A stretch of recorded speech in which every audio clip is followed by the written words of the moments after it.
करो स्टार्ट कर।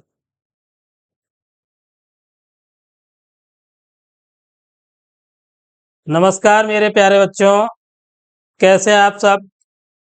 आशा करता हूँ आप सब बढ़िया से होंगे, स्वस्थ होंगे, मस्त होंगे और आप सबकी पढ़ाई भी बढ़िया से चल रही होगी। तो आज एक और नई वीडियो में हम लेके आए हैं कक्षा 10 की विज्ञान में आपका जो चैप्टर नंबर 4 चल रहा है, कार्बन तथा उसके यौगिक। तो उसका पार्ट 1 और पार्ट 2 पहले से ही अपलोड कर दिया है हमने, जिसमें आपको लोहित बिंदु संरचना, अणुओं की संरचना के साथ साथ हमने कार्बनिक रसायन की परिभाषा और जैव शक्ति सिद्धांत आदि के बारे में बताया था। तो एक प्लेलिस्ट बना रखी है हमने अपने चैनल परफेक्ट कोचिंग सेंटर के नाम से हमारा, तो उसमें प्लेलिस्ट बनी है। तो आप प्लेलिस्ट पे जाकर उन सभी वीडियोज का अध्ययन कर सकते हैं। आज के इस वीडियो में आपको जो रसायन विज्ञान में आपका हाइड्रोकार्बन और हाइड्रोकार्बन के प्रकार, जिसमें संतृप्त हाइड्रोकार्बन, असंतृप्त हाइड्रोकार्बन, उसके बाद में एल्कीन है, आपका एल्केन है, एल्काइन है, इन सभी का अध्ययन अति महत्वपूर्ण टॉपिक है आज के वीडियो में। तो प्लीज वीडियो को स्किप ना करें, पूरा वीडियो देखें, जिससे बहुत ही अच्छे से आपको ये चैप्टर समझ में आएगा और यहाँ से इस वीडियो से ही आपको कम से कम 2 नंबर का आपके बोर्ड एग्जाम 2025 में जरूर मिलेगा। तो चलिए देर ना करते हुए चलते हैं अपने टॉपिक पर।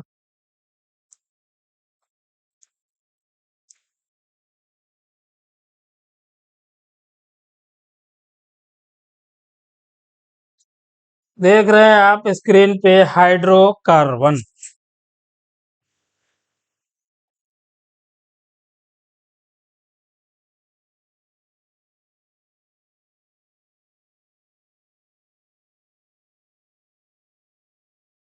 हाइड्रोकार्बन, हाइड्रोकार्बन है क्या? तो वे यौगिक जिनमें कार्बन तथा हाइड्रोजन तत्व उपस्थित होते हैं। एक ही लाइन की परिभाषा है, ध्यान रखना है, केवल इतना ही आपको ध्यान रखना है कि हाइड्रोकार्बन शब्द से ही हाइड्रोजन और कार्बन संधि विच्छेद करेंगे तो हाइड्रोजन और कार्बन। तो वे यौगिक जिनमें हाइड्रोजन और कार्बन तत्व उपस्थित होते हैं हाइड्रोकार्बन कहलाते हैं। लिखा है कि वे यौगिक जिनमें केवल कार्बन और हाइड्रोजन, ये यहाँ पे मिसप्रिंट हो गया है, कार्बन और हाइड्रोजन तत्व उपस्थित होते हैं। कार्बन है और आपका हाइड्रोजन, तो कार्बन और हाइड्रोजन तत्व उपस्थित होते हैं, हाइड्रोकार्बन कहलाते हैं। एग्जाम्पल बतौर देखिए, CH4, C2H6 या C2H4 या C6H6 आदि। तो देख रहे हैं आप, जो हमने एग्जाम्पल में लिखा है कि सभी में केवल केवल कार्बन और हाइड्रोजन है, तो ऐसे यौगिकों को हम हाइड्रोकार्बन यौगिक कहते हैं। अब फर्स्ट जो हमने CH4 लिखा है, CH4 ये आपका मेथेन है। नंबर 2 पे लिखा है C2H6, ये आपका एथेन है। और जो 3 नंबर पे हमने लिखा C2H4, तो C2H4 आपका एथिलीन है। और C6H6 ये आपका बेंजीन। तो समझिए, तो नाम बता रहे हैं परिभाषा आपको कि वे यौगिक जिनमें केवल कार्बन और हाइड्रोजन तत्व उपस्थित होते हैं हाइड्रोकार्बन कहलाते हैं। उदाहरण में हमने बताया कि मेथेन है, एथेन है, एथिलीन है और बेंजीन है। अब हाइड्रोकार्बन का वर्गीकरण देखिए, हाइड्रोकार्बन 2 भागों में विभाजित किए गए हैं।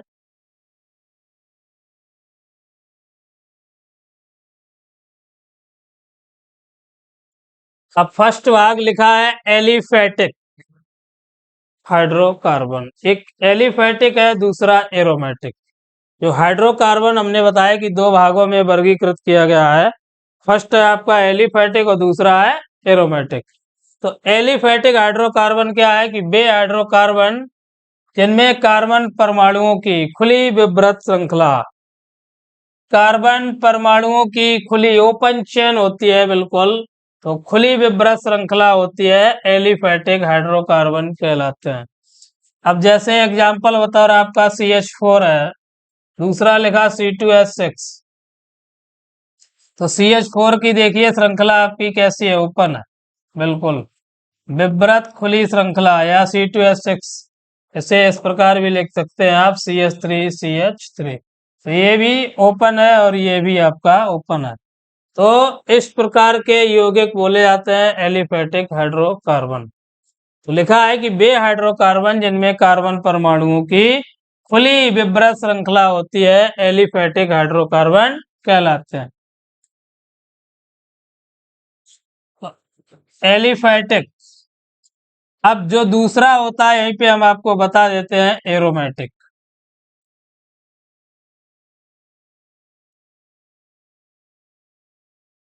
एरोमेटिक हाइड्रोकार्बन,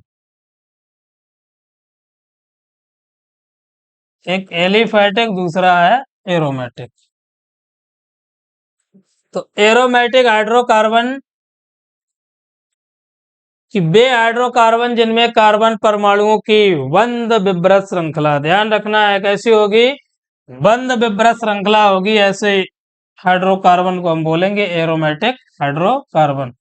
जैसे ये है आपका बेंजीन या फिनाल, ये सभी क्या है आपके एरोमेटिक हाइड्रोकार्बन। तो ध्यान रखना है कि जिसमें खुली विवृत श्रृंखला होगी उसे हम बोलते हैं एलिफैटिक, और जो दूसरा है आपका एरोमेटिक, इसमें क्या होगी, बंद विवृत श्रृंखला।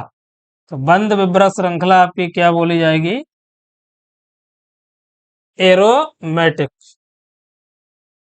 तो चलिए देखते हैं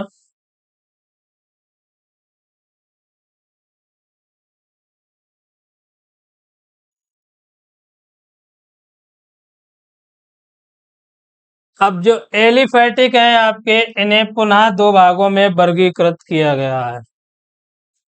एलिफैटिक दो भागों में वर्गीकृत किए गए हैं। पहला भाग आपका है संतृप्त हाइड्रोकार्बन और दूसरा भाग है असंतृप्त हाइड्रोकार्बन।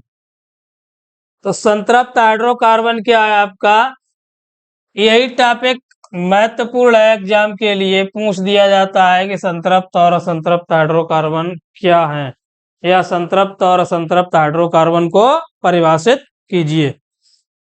तो संतृप्त हाइड्रोकार्बन देख रहे हैं आप बोर्ड पे कि वे एलिफैटिक हाइड्रोकार्बन जिनमें कार्बन कार्बन परमाणुओं के मध्य एकल बंध उपस्थित होता है। तो वे एलिफैटिक हाइड्रोकार्बन जिनमें कार्बन कार्बन परमाणुओं के मध्य एकल बंध उपस्थित होता है, संतृप्त हाइड्रोकार्बन कहलाते हैं। तथा लिखा है कि प्रत्येक कार्बन की चारों संयोजकताएं, जो आपका कार्बन जितने भी होंगे उन सभी की संयोजकताएं, जो वैलेंसी है, वो एकल बंधों द्वारा संतुष्ट होती है, संतृप्त हाइड्रोकार्बन कहलाते हैं। अब लिखा है आगे कि ये बहुत कम क्रियाशील होते हैं तथा प्रतिस्थापन अभिक्रियाएं देते हैं। तो एकल बंध है, एकल बंध के कारण ये कैसे हैं, बहुत कम क्रियाशील होते हैं, और साथ ही साथ प्रतिस्थापन प्रतिस्थापन अभिक्रियाएं देते हैं। तो इनके इस गुण के कारण इन्हें हम पैराफिन के नाम से भी जानते हैं। तो संतृप्त हाइड्रोकार्बन को हम पैराफिन के नाम से भी जानते हैं।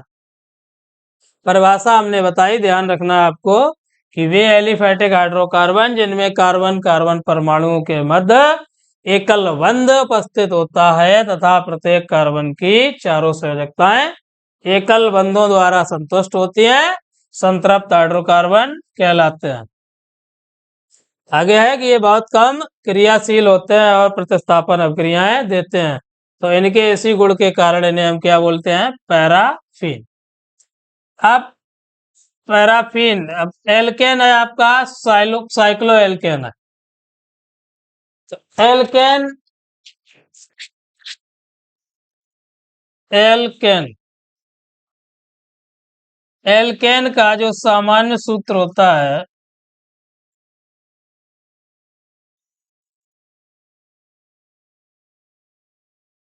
CnH2n प्लस का 2, CnH2n प्लस 2 जो आपका एल्केन है। अब यहाँ पर जब n बराबर आप 1 लेंगे तो देखिए C1H 2 गुणे 1 और प्लस का 2 तो बन जाएगा C और 2 दूना 4 तो CH4। अब कुछ देखिए ये जैसे एक है आपका, एक को हम मेथ बोलेंगे, दो है दो को एथ बोलेंगे, और तीन है आपका ऐसे प्रोप, और जो आपका चार है ऐसे ब्यूट, और पांच है ऐसे पेंट, और छह आपका ऐसे हेक्स, सात है ऐसे हेप्ट या सेप्ट भी कहते हैं, आठ है आपका ऐसे ऑक्ट, ऑक्ट, और नौ ऐसे नॉन, और लास्ट 10 है आपका डेक। तो जब कार्बन की संख्या एक होगी उसे हम मेथ बोलेंगे, दो होगी तो एथ बोलेंगे, तीन होगी प्रोप बोलेंगे, चार होगी ब्यूट बोलेंगे, पांच होगी पेंट बोलेंगे, छह होगी हेक्स होगी, और सात को हम सेप्ट या हेप्ट के नाम से भी जानते हैं, आठ आपका ऑक्ट, नौ को नॉन, और 10 को डेक।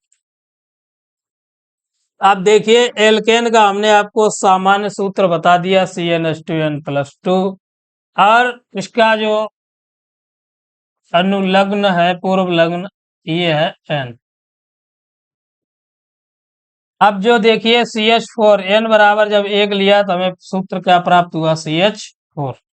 अब CH4 है आपका, तो CH4 के लिए n का मान कितना है आपका एक, एक को हमने बताया देखिए यहाँ C एक है तो मेथ प्लस क्या जोड़ेंगे इसमें n, तो बन जाएगा आपका मेथेन।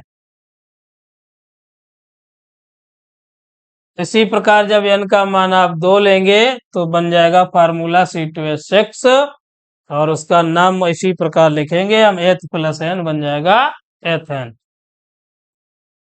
चलिए आपको बता देते हैं एक और हम,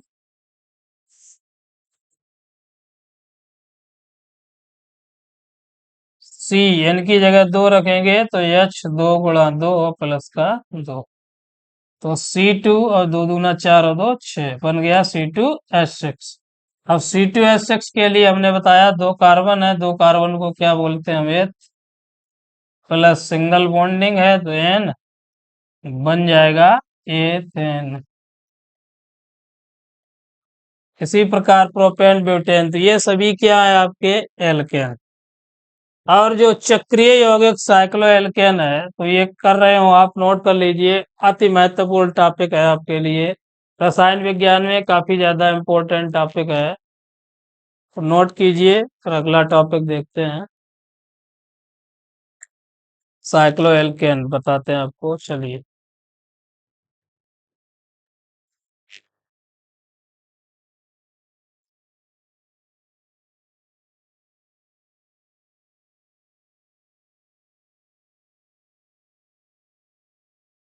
साइक्लो एल्केन,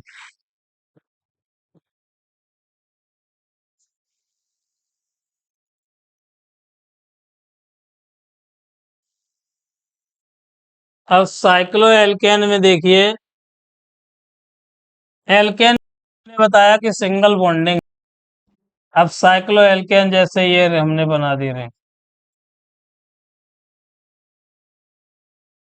इसे हम देख रहे हैं आप कि कितने कार्बन है 6, तो 6 को बोलेंगे हम साइक्लो, और सिंगल बॉन्डिंग है, अब इस रिंग को साइक्लो बोलेंगे, सिंगल बॉन्डिंग हेक्ज, और प्लस n बन जाएगा आपका साइक्लो हेक्जेन, साइक्लो हेक्जेन। इसी प्रकार एक वर्गाकार आकृति लेते हैं, तो देखिए ये ले, अब इसमें हमने देखिए प्रत्येक जगह पे एक कार्बन है, तो 1 2 3 4। इस आकृति का नाम हो जाएगा साइक्लो। और 4 कार्बन को क्या नाम देंगे? ब्यूट। और प्लस एन बन जाएगा ब्यूटेन। तो साइक्लो ब्यूटेन।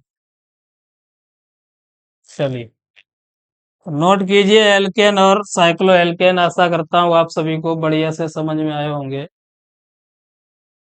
नेक्स्ट टॉपिक देखते हैं।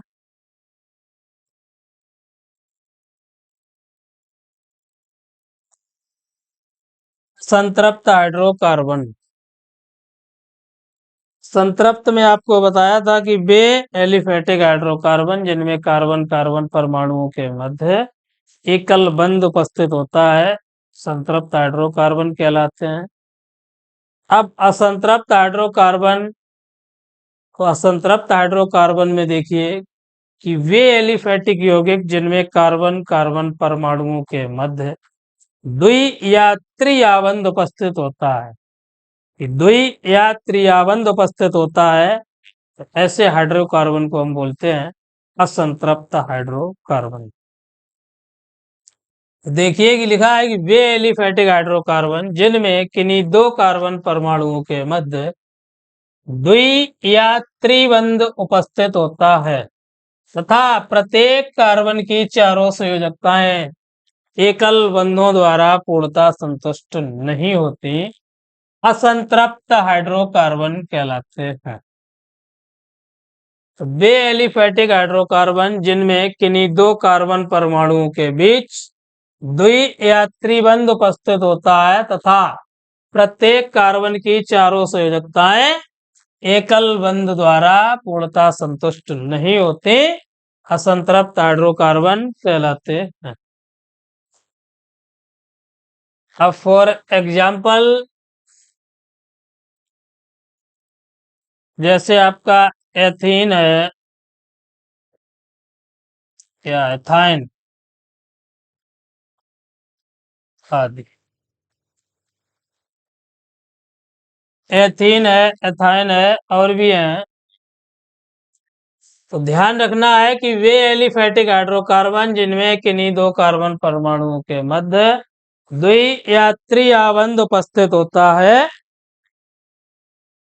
तो असंतृप्त हाइड्रोकार्बन कहलाते हैं।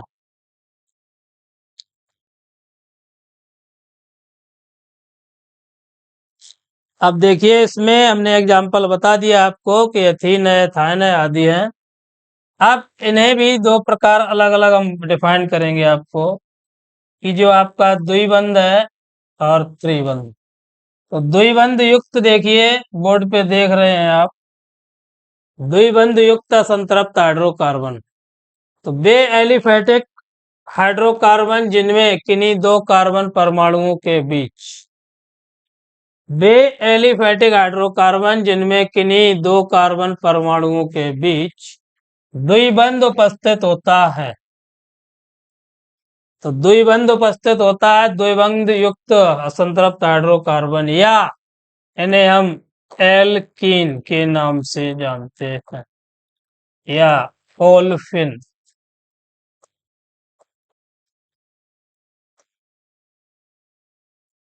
तो वे एलिफेटिक हाइड्रोकार्बन जिनमें दो कार्बन परमाणुओं के मध्य द्विआबंध उपस्थित होता है तो इन्हें हम बोलते हैं द्विआबंध युक्त असंतृप्त हाइड्रोकार्बन या एल्कीन या इन्हें ओल्फिन के नाम से भी जानते हैं।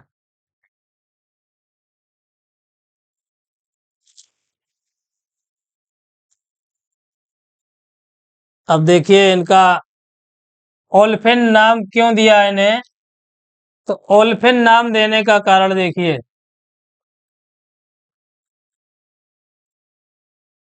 ओल्फिन ओल्फिन नाम इसलिए दिया गया है कि ये क्लोरीन के साथ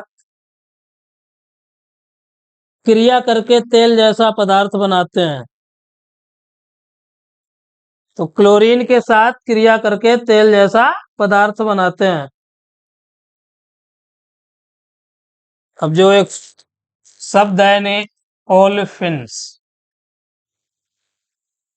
ये ऐसे ही को लिखा है ओलिफेंट। अब इसका शाब्दिक अर्थ होता है तेल जैसा बनाने वाला।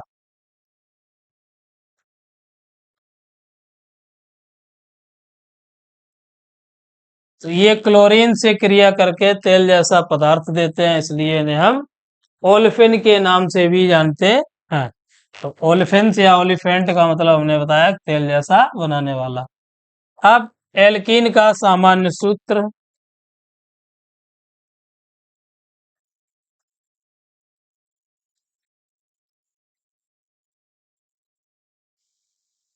एल्कीन का सामान्य सूत्र CnH2n।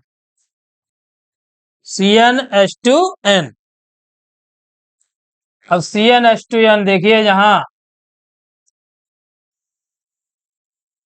An बराबर 2, कम से कम 2 से अधिक, जो मिनिमम नंबर रहेगा n का वो क्या 2। अब देखिए n बराबर जब 2 रखेंगे यहाँ पे तो C2 और H 2 गुणे 2 बन जाएगा C2H4। अब 2 कार्बन के लिए हमने अभी आपको क्या बताया था, एथ। एल्कीन, इन निकल रहा है इन। ध्यान रखना है कि डबल बॉन्ड के लिए क्या रहेगा हमारा इन।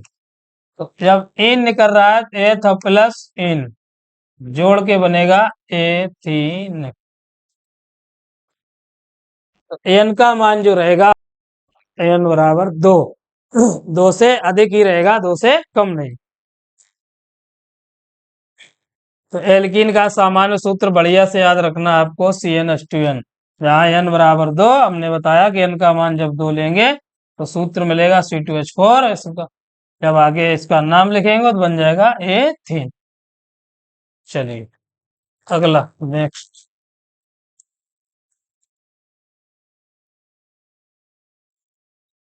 त्रिआवंध युक्त असंतृप्त हाइड्रोकार्बन।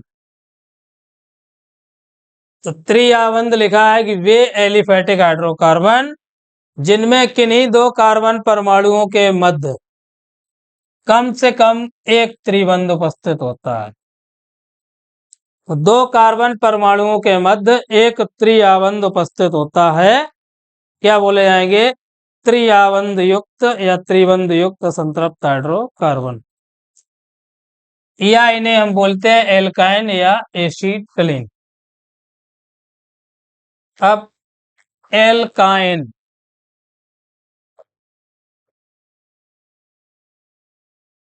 एल्काइन बॉन्डिंग कैसी है, त्रिआवंध है, उसका सफिक्स आइन क्या निकल के आ रहा है, आइन। तो ध्यान रखना है कि वे एलिफेटिक हाइड्रोकार्बन जिनमें किन्हीं 2 कार्बन परमाणु के मध्य एक त्रिआवंध उपस्थित होता है, इन्हें हम क्या कहेंगे, त्रिबंध युक्त संतृप्त हाइड्रोकार्बन या एल्काइन या एसिटिलीन। अब एल्काइन का सामान्य सूत्र।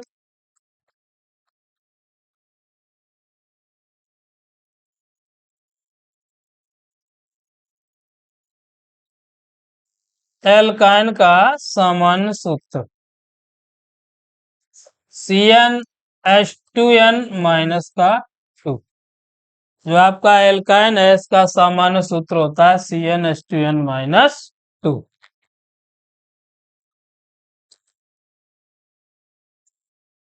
अब देखिए यहाँ पर भी n बराबर जो है आपका, n बराबर कम से कम 2।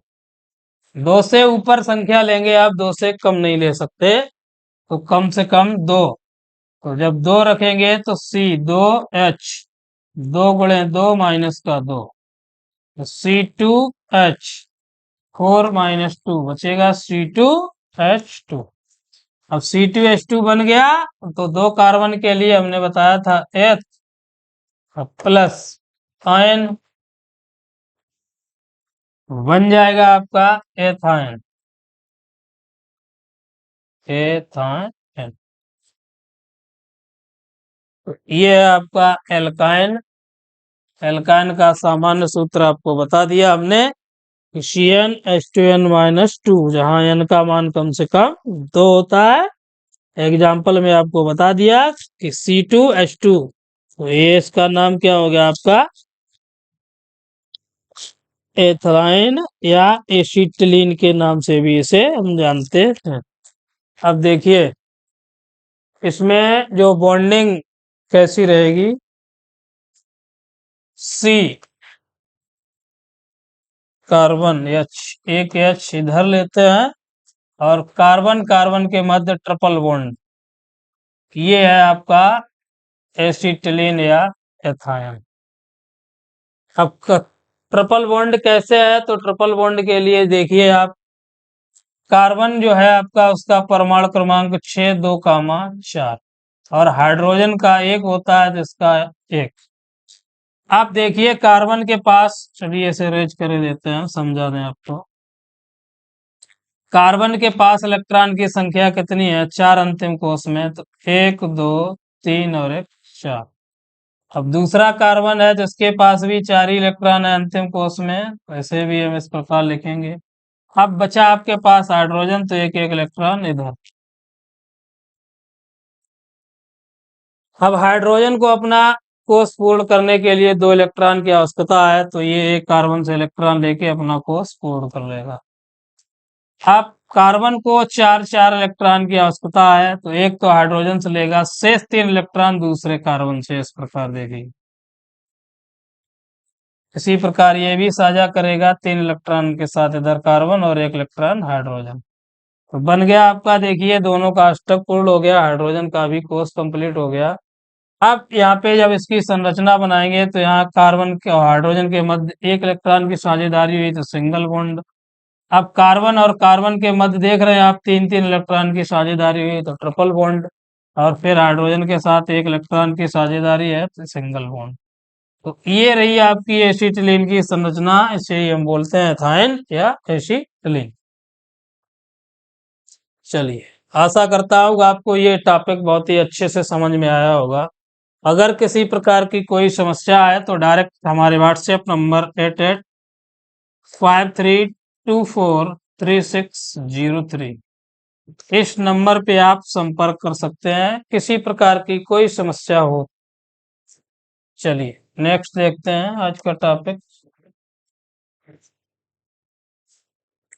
संतृप्त और असंतृप्त हाइड्रोकार्बन में अंतर। संतृप्त और असंतृप्त हाइड्रोकार्बन में अंतर पूछा जाता है, तो देखिए संतृप्त हाइड्रोकार्बन क्या है कि संतृप्त हाइड्रोकार्बन अत्यधिक अस्थायी स्थायी होते हैं, सॉरी, संतृप्त हाइड्रोकार्बन अत्यधिक स्थायी होते हैं, जबकि आपके असंतृप्त हाइड्रोकार्बन कैसे कम स्थायी होते हैं। वजह क्या होती है कि एकल बंध के कारण ये अधिक स्थायी होते हैं, उसमें द्वि या त्रियाबंध उपस्थित होता है इसलिए कम स्थायी होते हैं। नेक्स्ट नंबर 2 पॉइंट है कि संतृप्त हाइड्रोकार्बन कम क्रियाशील होते हैं और आपके असंतृप्त हाइड्रोकार्बन अधिक क्रियाशील होते हैं। इसी प्रकार संतृप्त हाइड्रोकार्बन प्रतिस्थापक यौगिक, प्रतिस्थापक या प्रतिस्थापन अभिक्रियाएं या प्रतिस्थापित यौगिक बनाते हैं, और जो आपका संतृप्त हाइड्रोकार्बन है वो योगशील यौगिक बनाते हैं। कैसे? योगशील।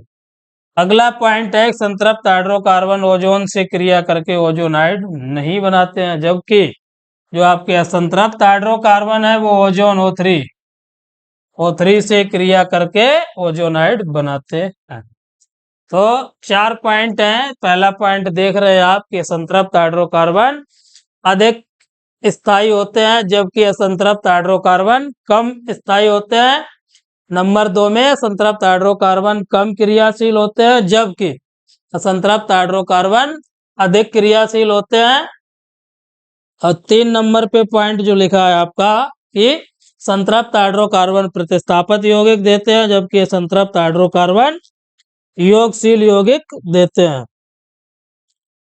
और जो लास्ट पॉइंट है 4, जिसमें संतृप्त हाइड्रोकार्बन ओजोन से क्रिया करके ओजोनाइड नहीं बनाते हैं जबकि संतृप्त हाइड्रोकार्बन ओजोन से क्रिया करके ओजोनाइड का निर्माण करते हैं। एग्जाम्पल बताओ। संतृप्त हाइड्रोकार्बन आपका CH4 बताया था, C2H6 है, C3H8 है इत्यादि, मेथेन, एथेन, प्रोपेन आदि। इसमें आपकी C2H4 या C2H2, एथीन है और एथाइन आदि।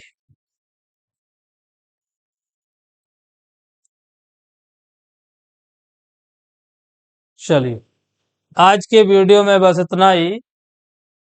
आशा करता हूँ कि आज के इस टॉपिक में आपको बड़ा अच्छे से आनंद आया होगा, कि बहुत ही अच्छे टॉपिक रहे और बोर्ड एग्जाम में पूछे जाने वाले सभी प्रश्न थे। बढ़िया, आज का जो सिलेबस आपका बताया गया काफी अच्छा है, परीक्षा की दृष्टि से अति महत्वपूर्ण है। तो आशा करता हूँ कि आपको ये वीडियो अच्छा लगना चाहिए। चलिए, मिलते हैं अगले वीडियो में, और वीडियो अगर अच्छा लगे तो प्लीज लाइक, सब्सक्राइब और दोस्तों को शेयर करें। धन्यवाद।